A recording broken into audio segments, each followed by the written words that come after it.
ما أود أن أؤكد عليه باختصار، لأن الموضوع يتطلب كثير من التحليل ومن تناول جوانب متعددة منه. وأولا، أن بداية التفكير في حديثا في بناء المغرب الكبير، رغم أنه وجد تاريخيا لا شك في ذلك، ويجب أن نستلهم من ما حدث منذ قرون في ذلك، حتى لا أقول آلاف السنين أحيانا، لا نرجع إلى جوجورتا أو إلى الدول المغاربية والموحدين وما إلى ذلك. هذا كله من التاريخ الذي يمكن أن نستلهم منه ويحتاج إلى أن ندرسه بعمق.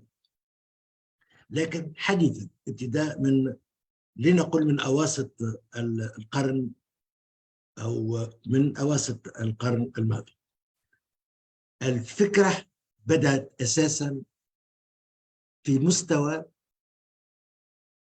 العمل المغاربي ضد الاستعمار. إذن فكرة التحرر الوطني، بناء المغرب الكبير ارتبط بمفهوم التحرر الوطني، ونجد هذا شعبيا بالخصوص مع الشهيد فرحات حشاد، الذي لم يقع اغتياله لأنه مجرد نقابي، وإنما لأنه كان يسعى إلى توحيد الحركة النقابية المغاربية لمقاومة الاستعمار، فضلا عن النهوض بكامل المنطقة وبشعوبها.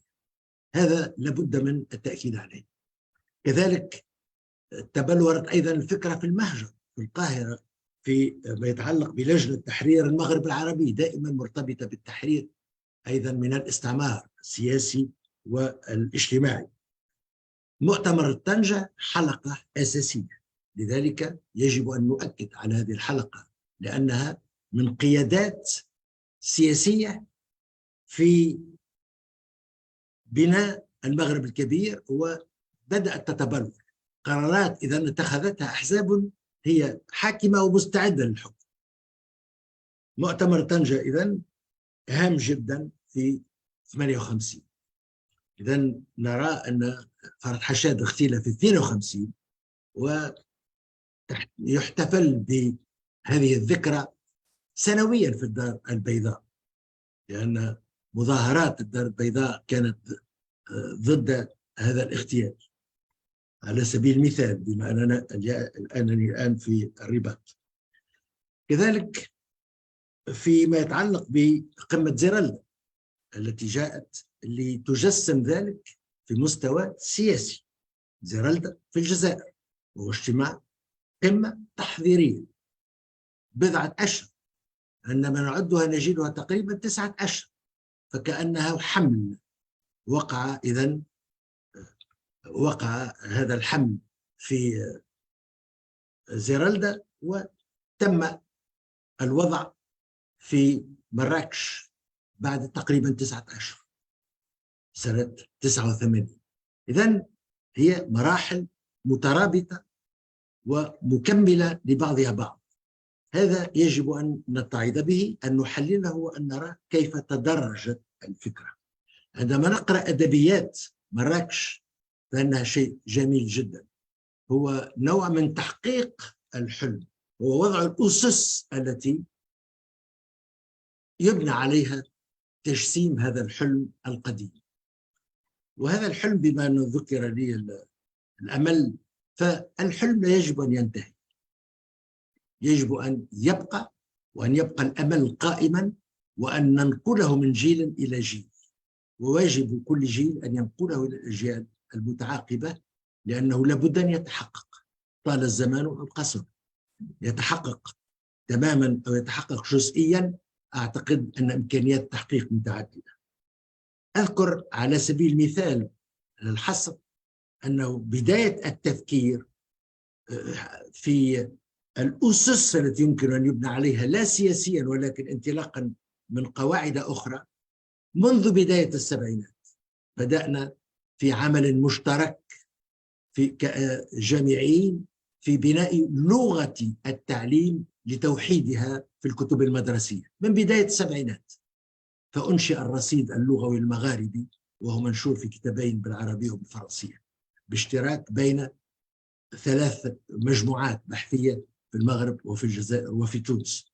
فإذا التربية، تربية الأجيال، خلق لغة، أو ليس خلقه من عدم، وإنما توحيد المفاهيم وتوحيد المصطلحات، لأن المفاهيم هي التي تكيف أيضا العقلية والأفكار. عندما تكون موحدة فإنها تنشئ جيلا متقارب الفكر. لذلك لكن لم تطبق، قام بها باحثون، كنت من بينهم من بداية السبعينات، لكن وزراء التربية عندما قدمنا لهم هذا لم يطبقوا مع الأسف. دائما لنا مشكل في أن العمل يمكن أن ينطلق شعبيا، ولكن في المستوى السياسي نجد المعوقات. هذا ما يجب التركيز عليه وتحليله.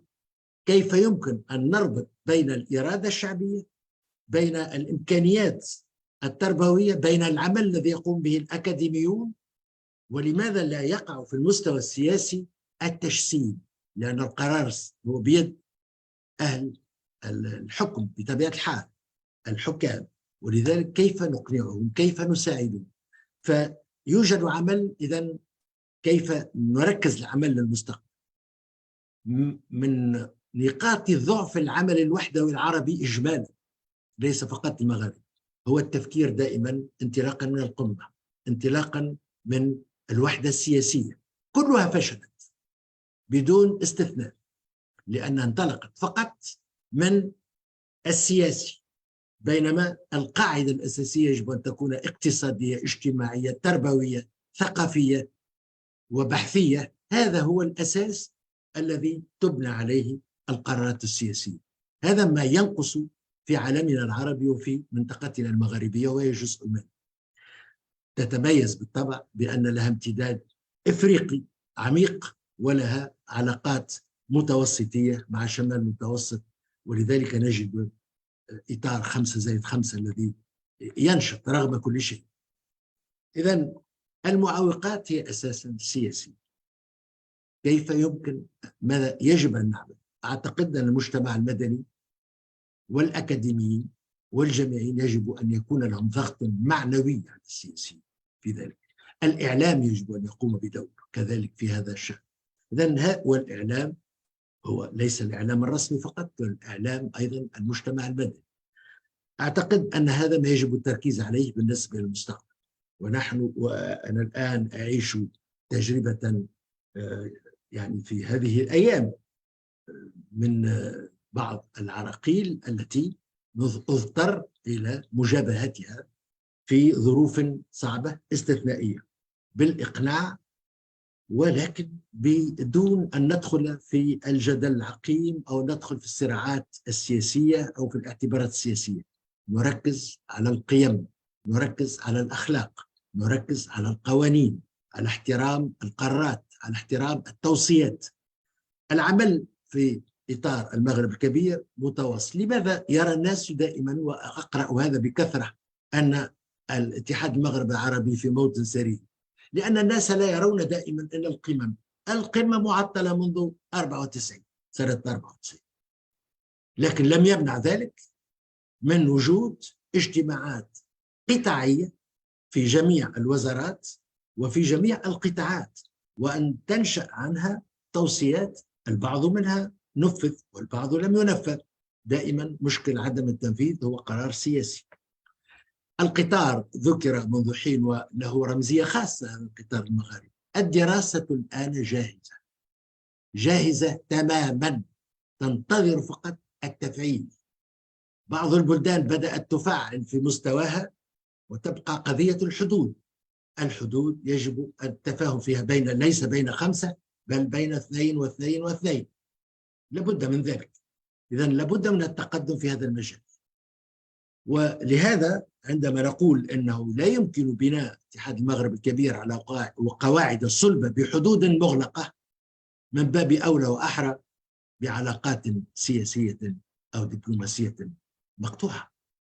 إذن هذا من واجباتنا أن نعمل من أجل تجاوز ذلك، ومن أجل أن نتدارك هذه النقائص حتى نتقدم بهذا البناء الذي لا أشك شخصيا في أنه آت لا ريب فيه، سيفرض نفسه فرضا. لأن الخسارة التي نحسها بعدم التفعيل خسارة لا تقدر من حيث فخامتها، من حيث مئات آلاف مواطن الشغل الضائعة على الشباب من جميع النواحي، من حيث التنمية الاقتصادية والاجتماعية وفي جميع المجالات. توجد خسارة كبرى يجب أن نعمل جميعا من أجل تداركها، وأن لا تثبت عزائمنا بأي عراقيل، وإنما تكون الإرادة دائما قائمة قوية. شكرا.